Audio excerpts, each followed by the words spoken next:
Age of Mythology is way too vast for there to be only one right way to play.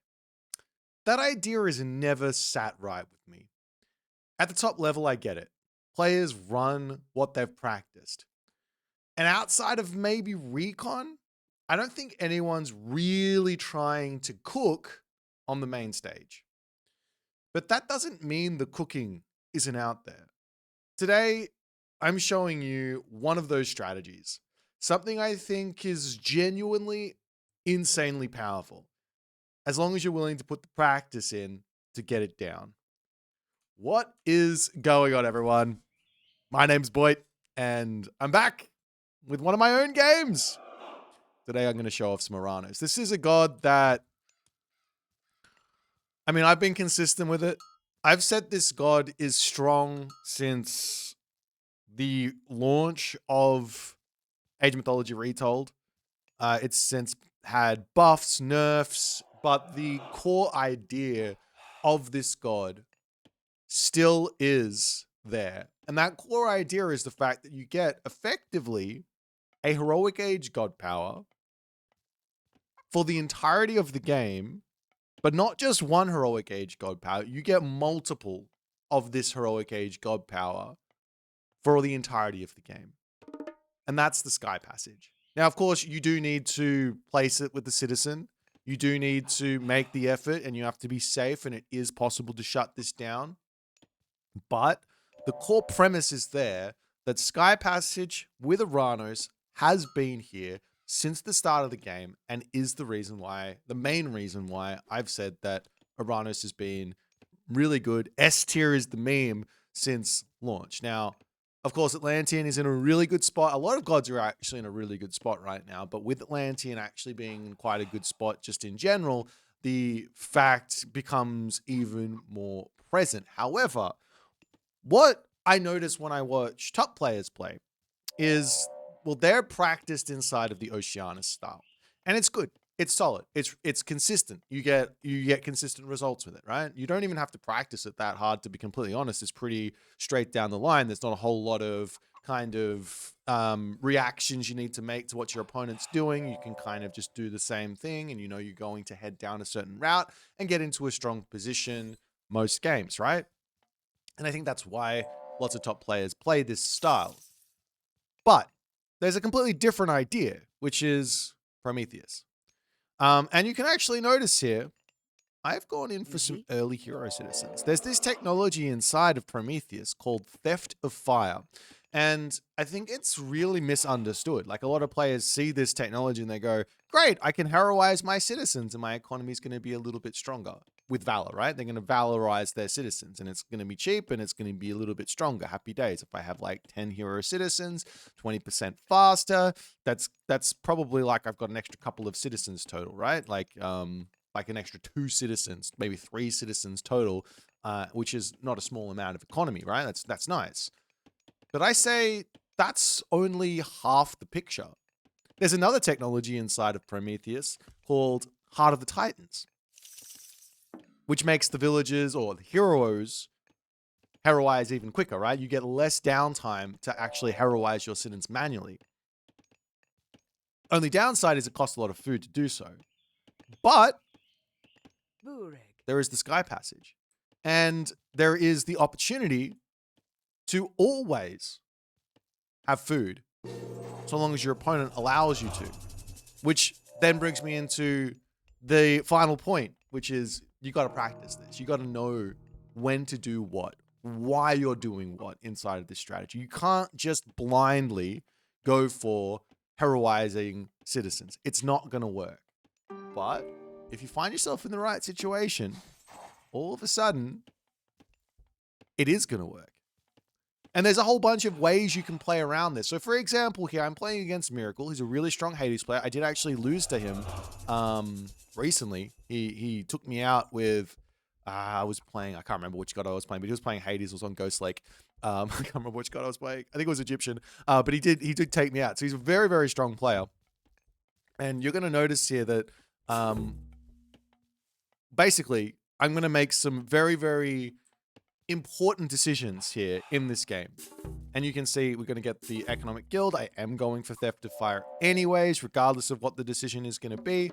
But I get my town center down, and I'm going to look to grab some hunt here. I have this cheeky little bear on this position that I want to eat, and this citizen is going straight down to this position. Now, it's a risk. I have no safety here. If this citizen cannot get over here and he spots it, then, well, sad times for me. But I know I'm playing against Hades, so that's one thing. He could be spamming units out, but where is he going to be sending them? Well, he's going to be sending them here. Or he's going to be sending them here. Or he's going to be sending here. Why would he send them into the corner? Well, maybe he scouts it. Maybe he sees the citizen going there, and then I have to turn back. I'm sad, but I can then move over onto the other corner, where there is also going to be Aurochs. So either way, I'm going to be able to find what's going on. Now, I did not scout what's happening here. I did not see the town center. Or maybe I did. I can't remember. I brought the Oracle over here. But I'm basically 100% sure he's on 2 town centers based on the fact that I'm not being attacked, which means, great, we're playing a boom game. And inside of a boom game, this means it is going to be time for all of the fun to begin. So I know that he is going for not for Catoscopos. He's got a Catoscopos. I know he's going for Hippias because I scouted it. I had the monkeys, nice relic to help me out. I'm going to be able to make myself some catapultes, and I'm basically doing. There's this. I did spot the town center. Okay, so I'm guaranteed know what's happening here, and I can make my decisions. So there's this one concept that the Mister brought up. I was listening to, I think it was an interview with him and Kavoth. So if you didn't check it out, Kavoth's been putting some amazing content out recently. Go take a look at his stuff. There's this interview that he had with Mister, and Mister said one thing that he thinks players are getting wrong at the moment is that they're overbuilding units. You got to have the idea of, and I was thinking about this, being like, well, what does that really mean? Well, basically what it means is that players have to have a game plan in mind, right? An idea of what they're trying to accomplish. And if you have that idea of what you're trying to accomplish down, then you know that you've only got a certain amount of things you need to actually achieve what the plan is. So in this sense, right now, all I'm trying to do is keep my sky passages alive. I don't want to. I don't want to do anything. I don't want to put any pressure on. I am playing against Hades, and you would assume here that life is going to be very tough for me against Hades. But take a look at my food. Take a look at my favor. And take a look at this technology coming through. Right now, I am ready to get my hero citizen shenanigans on the way. My citizens have to pop back into my main base. I'm going to eat some cows over here. Totally fine. And I'm going to be ready for mass hero citizen conversions. And you can take a look here at the difference in the villages, right? All of these are, do I have any normal? Okay, so we got 2.04 wood per second, 1.55 wood per second. So I'm effectively getting myself an extra, every hero citizen, I'm effectively getting myself an extra quarter of a citizen, right? Like an extra 0.25 of a citizen, which is very, very strong. Anyways, that's neither here nor there. The point is that I'm getting this ridiculous boom in, and while I don't have to defend myself while I'm going for all these resources. So if I was doing this, say with Chronos, for example, this would be way harder because I'm not going to be able to come and eat this hunt over here. I'm not going to be able to come and eat this hunt over here. I'm not going to be able to have the food to make this happen. But with Oranos, I've got myself Underworld Passage in the Classical Age. In fact, I've got 2 Underworld Passages in the Classical Age. I can go from here to here. Oh, this one's dead, but over here. And I can go from here to over here. No problems. I'm about to have another one when I hit the Heroic Age. So yeah, it's very, very strong stuff. And I'm kind of excited to show you the resource graph just so you can kind of see exactly what I mean. Now, of course, the heroes, the villages, they do cost resources, right? Like you can see the difference in cost. 85.15 is a normal citizen, so you have to take 85 off and 15 off to see how much this cost is. It's basically double the cost, a little bit less than double the cost to get the citizen in. So yeah, it's expensive, but like if you think about it as if I was on a 3rd town center here, right? I would be paying that to get the citizens out. And that costs resources as well. So while it costs maybe like, let's just call it half, we'll call it maybe an extra citizen, right? Call it an extra citizen. As I see his villagers over here, and this is another little advantage that you can have with the sky passages in the corner. You can come and raid, so we can get some vill picks here. But call it. Every time I get 4 of these citizens, I get 1 extra citizen, which is maybe not quite correct. Maybe it's 3 citizens, you get an extra citizen. I'm overpaying for it, but I get it immediately as opposed to getting it way later, right? So they start paying itself off faster, which means it's cheaper. Right? So it's maybe closer to me paying 2x for the citizen. And then of course it doesn't matter because I'm going to have those resources coming in. Now, into this side, you just see the classic Hades fortress, and I'm looking at this going, well, I'm not going to be able to stop that. Oh, well, going to have to let him do this, which then brings me to the next point. Do I really care about losing anything as Oranos, any base, any position on the map, if I can just move to a different position? As Miracle tries to go for this position again, and he does notice it this time, and I'm just going to keep on attacking. So I don't care that the fortress is in my face, is the main point here. I can throw a sky passage up. All the citizens over here are going to be able to bail. I'm already at 68 villages. I can come over and maybe grab this town center. And the only real problems that I have at the moment, the main problem I have at the moment is... Shockwave to kill off some villagers. The main problem that I have at the moment is just I need to convert my eco advantage, which is vast. I have to convert my eco advantage into, as my poor Catapultis is going to die there. I think if I valid that, it would not still good, still going.